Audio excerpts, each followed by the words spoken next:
દિલ્હીમાં અચાનક કેમ ગરમાયું રાજકારણ? પીએમ આવાસ બહાર ધરણાથી લઈને રાહુલ ગાંધીની કસ્ટડી સુધી આખરે શું બન્યું? શું વિદ્યાર્થી આંદોલન હવે મોદી સરકાર સામે વિપક્ષનું સૌથી મોટું હથિયાર બની ગયું છે? રાહુલ ગાંધીએ મોદી સરકાર પાસે કઈ 5 માંગણીઓ કરી?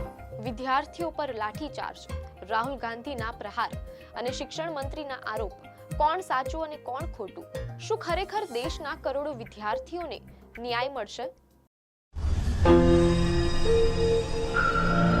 નમસ્કાર દર્શક મિત્રો, ધ લોકસત્તા શોમાં આપનું સ્વાગત છે.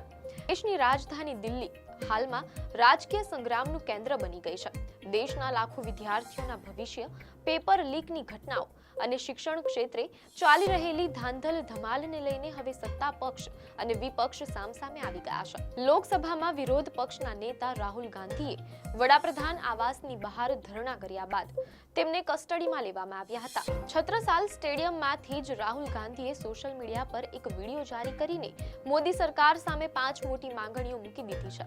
બીજી તરફ જંતર મંતર પર વિદ્યાર્થીઓના વિરોધ પ્રદર્શનમાં ઉદ્ધવ ઠાકરે અને મહુઆ મોઇત્રા જેવા મોટા વિપક્ષી નેતાઓ પણ મેદાનમાં ઉતરી આવ્યા છે. પરંતુ કેન્દ્રીય શિક્ષણ મંત્રી ધર્મેન્દ્ર પ્રધાને રાહુલ ગાંધી પર વિદ્યાર્થીઓનો રાજકીય ઉપયોગ કરવાનો ભારે આરોપ લગાવ્યો છે. આખરે દિલ્હીની ધરતી પરથી શરૂ થયેલી આ રાજકીય લડાઈ ક્યાં સુધી પહોંચશે? મંગળવારનો દિવસ ભારે રાજકીય ડ્રામાથી ભરેલો રહ્યો. મીડિયા અહેવાલોમાંથી પ્રાપ્ત માહિતી મુજબ લોકસભાના સ્પીકર ઓમ બિરલા સાથે મુલાકાત કરીને વિપક્ષી નેતા રાહુલ ગાંધીએ સંસદમાં દેશના વિદ્યાર્થીઓના મુદ્દે અને પેપર લીક અંગે વિસ્તૃત ચર્ચા કરવાની માંગ કરી હતી. પરંતુ રાહુલ ગાંધીના જણાવ્યા અનુસાર સ્પીકરે તેમને આ મામલે સરકારની મંજૂરી લેવા જણાવ્યું હતું. રાહુલ ગાંધીએ કહ્યું કે દિવસ દરમિયાન સરકારનો સંસદમાં ચર્ચા કરવાનો કોઈ ઈરાદો દેખાયો નહીં. આથી દેશના કરોડો વિદ્યાર્થીઓ પર થઈ રહેલા અત્યાચાર અને પેપર લીકની ગંભીર સમસ્યા તરફ આખા દેશનું ધ્યાન દોરવા માટે રાહુલ ગાંધી અને અન્ય વિપક્ષી નેતાઓએ પીએમ આવાસ બહાર ધરણા કરવાનો આકરો નિર્ણય લીધો હતો. ધરણા પર બેસેલા નેતાઓને દિલ્હી પોલીસે અટકાયતમાં લીધા હતા. છત્રસાલ સ્ટેડિયમમાં અટકાયત દરમિયાન રાહુલ ગાંધીએ એક વિડીયો શૂટ કર્યો અને તેમને એક્સ એટલે કે ટ્વિટર પર પોસ્ટ કર્યો હતો.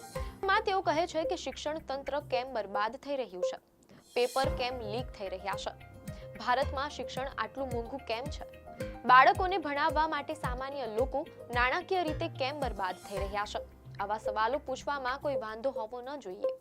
સાલ સ્ટેડિયમથી જારી કરેલા આ વિડીયોમાં રાહુલ ગાંધીએ મોદી સરકાર સામે 5 મુખ્ય માંગણીઓ મૂકી છે અને ગૃહમંત્રી અમિત શાહ અને શિક્ષણ મંત્રી ધર્મેન્દ્ર પ્રધાનના તાત્કાલિક રાજીનામાની માંગ સાથે વિદ્યાર્થીઓ પર લાઠીચાર્જ કરનાર પોલીસ અને તંત્ર સામે કડક કાર્યવાહી કરવાની, આંદોલનકારી વિદ્યાર્થીઓ પરના તમામ કેસ પાછા ખેંચવાની, સંસદમાં આ મુદ્દે ચર્ચા થાય અને વિદ્યાર્થીઓ સાથે કરેલા દુર્વ્યવહાર બદલ મોદી સરકાર તથા ગૃહમંત્રી દેશની જાહેર માફી માંગે તેવી સ્પષ્ટ રજૂઆત કરી છે.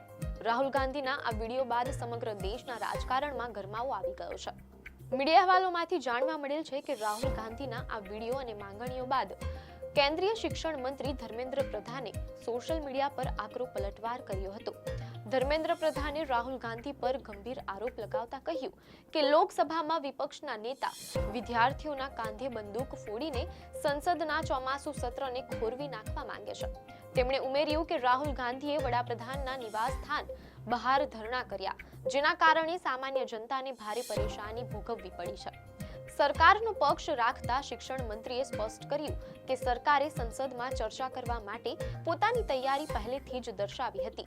આમ છતાં કોંગ્રેસે લોકતાંત્રિક વાતચીતનો રસ્તો છોડીને રાજકીય સ્ટન્ટ અને પ્રદર્શનનો માર્ગ પસંદ કર્યો છે.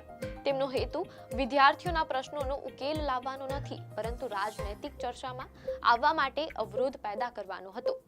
બીજી તરફ મીડિયાના અહેવાલમાંથી જાણવા મળેલ છે કે દિલ્હીના જંતર મંતર પર આંદોલન કરી રહેલા વિદ્યાર્થીઓને સમર્થન આપવા માટે શિવસેના યુબીટીના વડા ઉદ્ધવ ઠાકરે અને તૃણમૂલ કોંગ્રેસના નેતા મહુઆ મોઇત્રા મોડી રાત્રે પોતે પહોંચી ગયા હતા. વિપક્ષી નેતાઓની આ હાજરીથી વિદ્યાર્થીઓનો ઉત્સાહ બેવડાયો હતો. કોકરોચ જનતા પાર્ટી સીજેપીએ પણ સોશિયલ મીડિયા પર આ નેતાઓનો આભાર માન્યો હતો. આ આંદોલનની ઝાડ હવે દિલ્હીથી નીકળીને આખા દેશમાં ફેલાઈ રહી છે. મીડિયાના અહેવાલોમાંથી એમ પણ જાણવા મળેલ છે કે કેરળ અને આસામમાં કોંગ્રેસના કાર્યકર્તાઓએ દિલ્હીમાં વિદ્યાર્થીઓ પર થયેલા લાઠીચાર્જ તેમજ રાહુલ ગાંધી અને પ્રિયંકા ગાંધીની અટકાયત સામે ઉગ્ર વિરોધ પ્રદર્શનો કર્યા હતા. જ્યારે ઉત્તર પ્રદેશના અલીગઢમાં સમાજવાદી પાર્ટીના કાર્યકર્તાઓએ અખિલેશ યાદવની અટકાયતના વિરોધમાં પ્રદર્શનો કર્યા હતા. મીડિયા રિપોર્ટ મુજબ બુધવારે પણ દિલ્હીના સંસદ ભવન અને આસપાસના વિસ્તારોમાં મોટા પ્રદર્શનો થવાની શક્યતાને પગલે પોલીસે ભારે બેરિકેડિંગ કરીને સુરક્ષા સજ્જડ કરી દીધી છે. તો દર્શક મિત્રો, પેપર લીક અને શિક્ષણ ક્ષેત્રના ભ્રષ્ટાચારથી દેશનો યુવા વર્ગ આજે નિરાશ અને રોષે ભરાયેલો છે. એક તરફ વિપક્ષ વિદ્યાર્થીઓના હક માટે શેરીઓથી લઈને સંસદ સુધી લડાઈ લડવાનો દાવો કરી રહ્યો છે, તો બીજી તરફ સરકાર આ સમગ્ર મામલાને વિપક્ષનો રાજકીય પ્રોપેગેન્ડા ગણાવી રહી છે.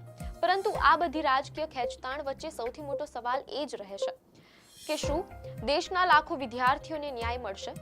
શું પેપર લીક જેવી ગંભીર સમસ્યાઓનો કોઈ કાયમી ઉકેલ આવશે? તમારું આ મુદ્દે શું માનવું છે? શું રાહુલ ગાંધીની આ 5 માંગણીઓ વ્યાજબી છે કે પછી સરકારનો દાવો સાચો છે? કમેન્ટ સેક્શનમાં તમારી રાય જરૂર જણાવજો. આપને માહિતી સારી લાગી હોય તો વિડીયોને લાઈક અને શેર કરજો. ચેનલને સબસ્ક્રાઇબ કરજો.